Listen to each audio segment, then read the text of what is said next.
Mas vamos iniciar a apresentação. Para aqueles que não me conhecem, meu nome é Fábio Tanaka.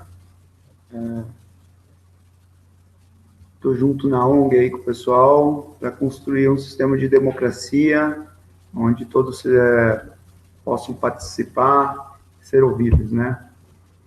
E, consequentemente, fazer pressão no Congresso, para os políticos, né, estarem fazendo as coisas corretas, as coisas que o povo acredita ser o certo. Bom, vamos lá. Eu vou falar um pouco do que a gente tem de conceito de como deve ser o sistema que a gente está produzindo. E, obviamente, a gente está sempre aberto a sugestões para a gente poder melhorar o nosso sistema e, enfim, evoluir e a gente anda. Outra coisa que eu gostaria de falar antes da apresentação é que ainda precisamos de voluntários, principalmente na parte de publicidade, divulgação, o pessoal também para trabalhar na divulgação com os partidos, com os sindicatos, e para escrever texto também, etc. Vamos lá.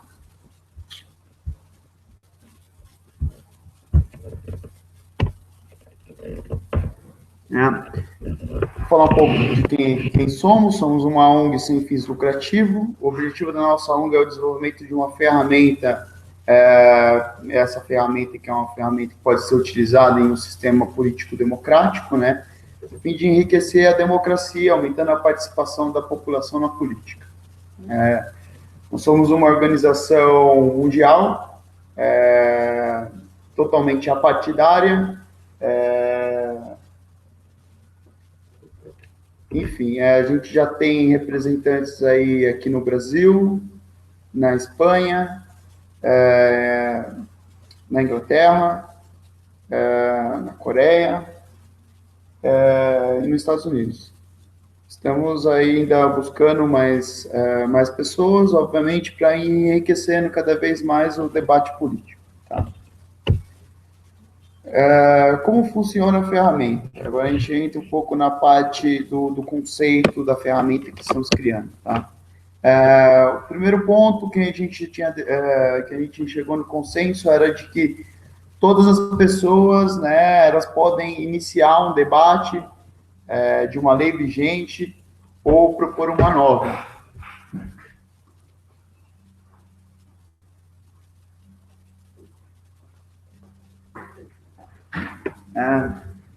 Ou seja, qualquer pessoa pode ter acesso ao sistema, não precisa ser um especialista, não precisa ser necessariamente um expert no assunto, mesmo porque todas as pessoas têm sua demanda política, né?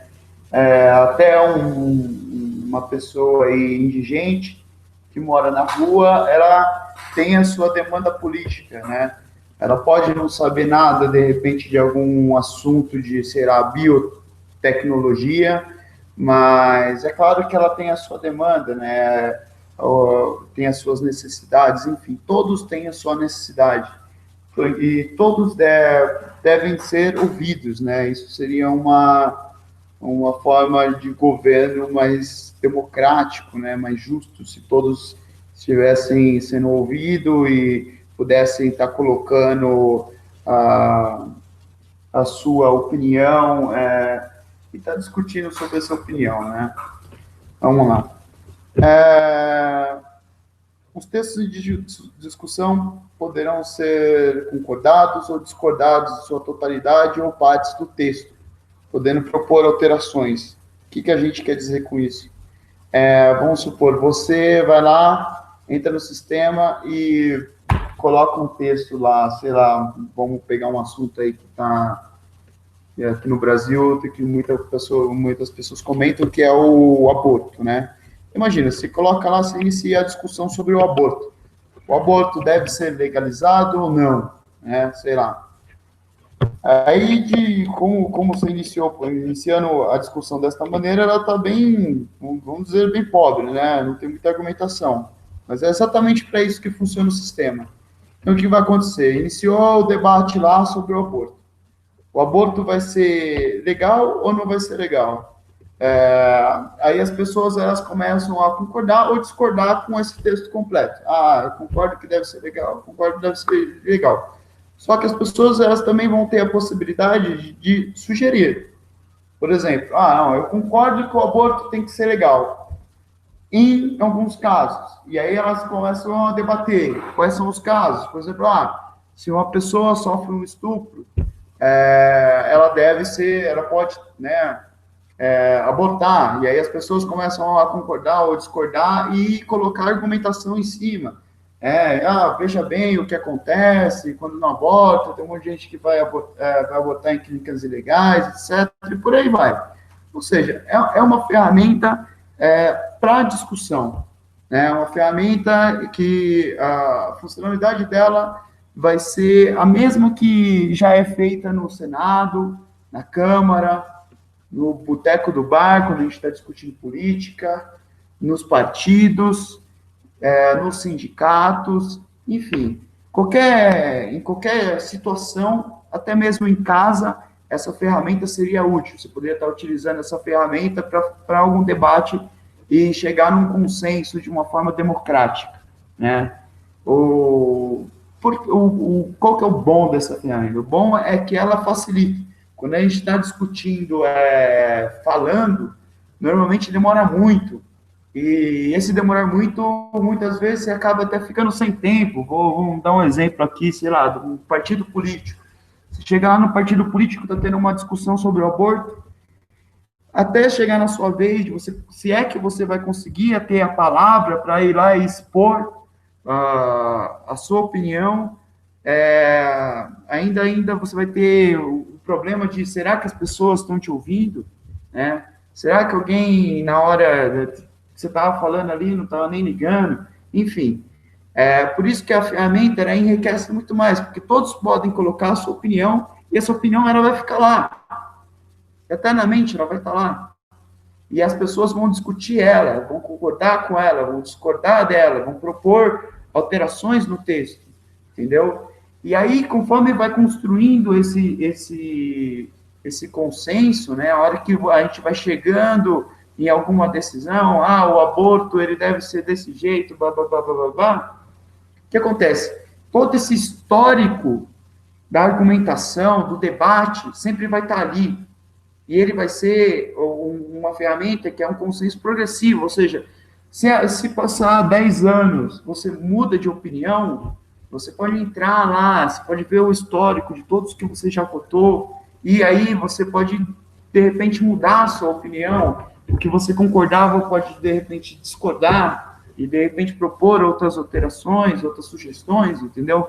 Não é uma coisa, é como a lei, né? A lei, na verdade, era assim, a lei não é uma lei fixa. A lei está sempre em alteração, né? O Congresso vai lá, tem uma lei lá, às vezes eles fazem uma proposta para alteração da lei, ou é uma lei nova, ou cancela-se uma lei. É a mesma coisa que a gente está propondo fazer. É uma ferramenta para facilitar, para a gente conseguir coletar as opiniões, as argumentações da população. Né? Vamos lá, vamos continuar. As sugestões de alterações devem ser concordadas. Isso aqui ainda. Não falei. As sugestões de alterações devem ser concordadas ou discordadas, sendo assim, as com consenso do usuário se torna a proposta. Por isso, o conceito de consenso progressivo, pois estará sempre em discussão, evoluindo com o passar do tempo. É exatamente o que eu estava dizendo agora, né? O que acontece? Quando você colocar a sugestão lá, ela vai funcionar mais ou menos como uma Wikipedia. Imagina que você coloca uma sugestão lá. Aí as pessoas começam a debater e argumentar e sugerir alterações. Imagina que essas alterações que foram sugeridas, ela é consenso, as pessoas concordam com aquilo. Então, o que acontece? O texto inicial, ele vira, na verdade, uma sugestão.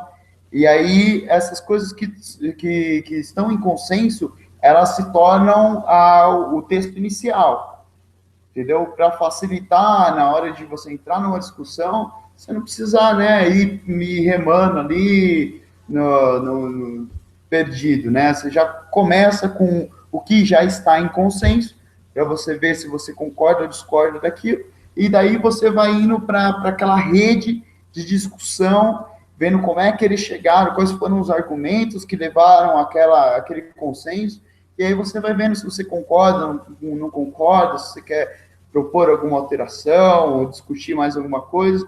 Então, o leque vai estar sempre aberto. Só que a ferramenta, ela vai pegar e ela vai sempre coletar o que está em consenso e resumir numa página, praticamente como o Wikipedia, é como se fosse um Wikipedia mais inteligente, né? Porque o Wikipedia, na verdade, ele não faz isso, mas eu estou falando em relação à proposta inicial, ela ser alterada conforme se entende-se que aquilo ali é o consenso da população, né? Então, é isso que eu quero dizer quando ela vai funcionar parecida com o Wikipedia, só em relação a a proposta inicial, que ela vai alterando, na verdade, conforme as pessoas vão votando, vão concordando e discordando, né? Bom, a ferramenta terá várias instâncias. Exemplo, vai ter uma instância mundial, que é a instância onde a gente estaria debatendo as leis mundiais. Teremos uma instância do país, de cada país, uma instância do Brasil, uma instância dos Estados Unidos, enfim, etc. Do estado, né? Cada estado vai ter a sua instância, os municípios também. E, claro, você também vai poder criar instâncias, né? Para outros fins, pode ser fins educativos, né? Para escolas, para o desenvolvimento da democracia, do trabalho em grupo, né? Do desenvolvimento de ideias, né? Pode ser usado em casa, pode ser usado no trabalho, enfim, essa ferramenta ela vai ser uma ferramenta livre e a funcionalidade dela é você conseguir debater os assuntos e esses assuntos você tentar chegar no consenso, né? É óbvio que existem assuntos que podem nunca chegar no consenso e normalmente esses assuntos são os assuntos que é melhor não decidir nada mesmo. Porque quando a coisa normalmente abre assim, quer dizer que não existe um consenso. Então é melhor que ainda bem que ninguém ditador ali vai sair com alguma ideia radical, né? Continuando.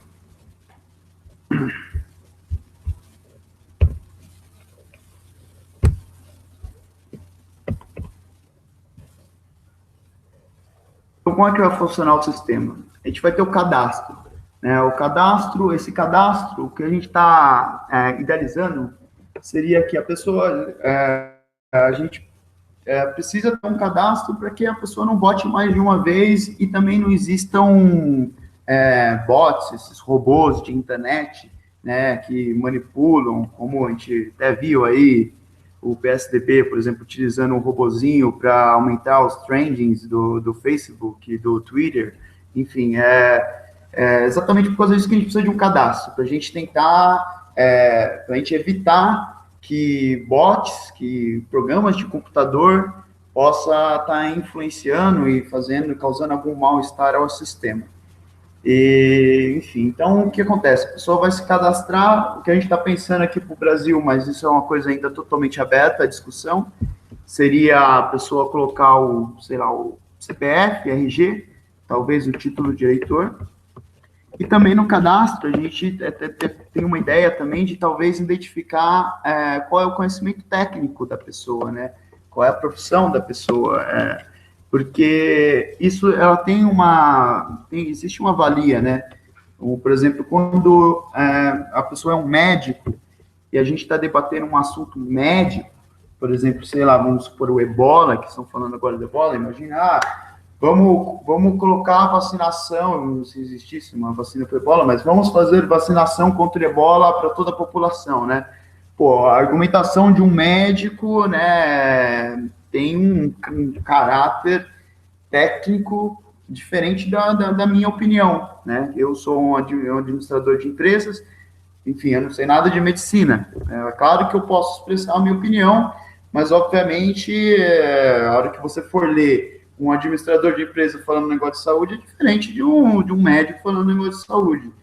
Então, eu acho que talvez seria interessante a gente conseguir identificar os conhecimentos técnicos, que talvez no cadastro poderia ser, por exemplo, o médico coloca o seu CRM, médico veterinário coloca o seu CRV, enfim, o engenheiro bota o CREA e por aí vai, né? Seriam formas de talvez a gente identificar aquela pessoa que detém algum conhecimento técnico, porque isso é interessante, né? Porque a argumentação daquela pessoa está embasada com mais conhecimento técnico do que o nosso. E talvez isso seja interessante a gente estar apenas identificando, não que ela teria um poder ou alguma coisa a mais do que um outro usuário. Tá? Ou seja, a gente tem o cadastro, esse cadastro definiria as instâncias que você pode acessar, né? Por exemplo, se você é brasileiro, você não vai acessar a instância dos Estados Unidos, né? Enfim, e por aí vai. E aí você poderia também criar suas instâncias e definir quem são as pessoas que podem acessar suas instâncias. Né? Por exemplo, você cria a instância do seu partido, por exemplo, você poderia criar uma instância de um partido, você é o, sei lá, vamos supor que você é o PSOL, a galera do PSOL quer criar uma instância só deles lá, em vez de estar discutindo com toda a população, eles querem discutir entre eles lá, não tem problema nenhum, você pode criar a sua instância, e aí você vai discutir ali dentro, né?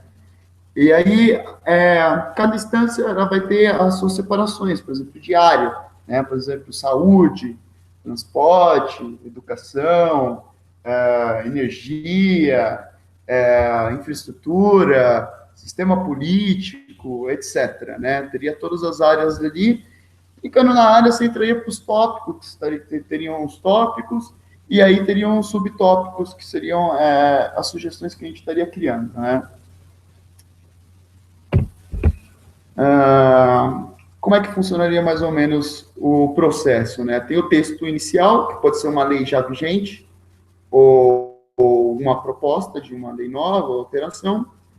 Aí as pessoas podem, né, concordar com o texto ou discordar com o texto, né, em sua totalidade, ou você pode discordar de trecho, né, você, discordo desse trecho aqui, você pode fazer uma proposta de alteração, e aí as pessoas, né, novamente votam se elas concordam ou discordam dessa alteração. E aí é que o sistema ele vai, né, substituindo aquele texto inicial e vai criando essa rede de argumentação, de discussão, né? E tem todo histórico, isso que é legal, e é um processo contínuo, né? Então, vamos supor que daqui, sei lá, 10 dias, de repente, aquela proposta de alteração lá, com uma conversa que você teve no boteco com seus amigos, você percebeu que você tinha discordado de uma coisa que você deveria concordar. Você pode muito bem entrar no sistema de novo e alterar a sua votação a qualquer instante. Aqui ficou mal diagramado porque eu tive que improvisar em outro notebook, me desculpa aí. Mas, enfim, como é que seria mais ou menos? Tem lá a demanda, né, da pessoa, por exemplo, um exemplo, proibição de despejo de registro fabril aos rios e lagos. Todas as pessoas, organizações, coletivos, empresas ficam proibidas de jogar lixo nos rios e nos lagos.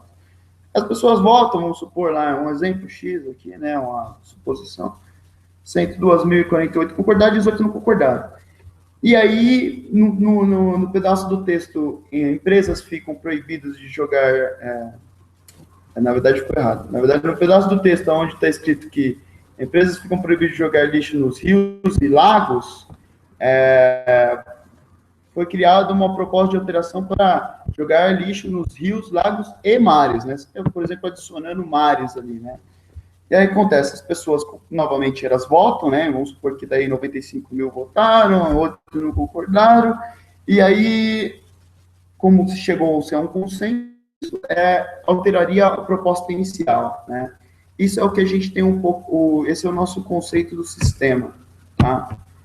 Então, agora eu vou abrir nossa apresentação para debate com as pessoas que estão acompanhando online.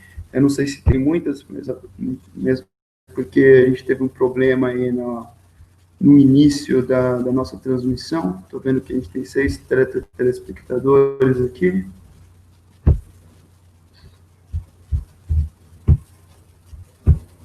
Vamos lá.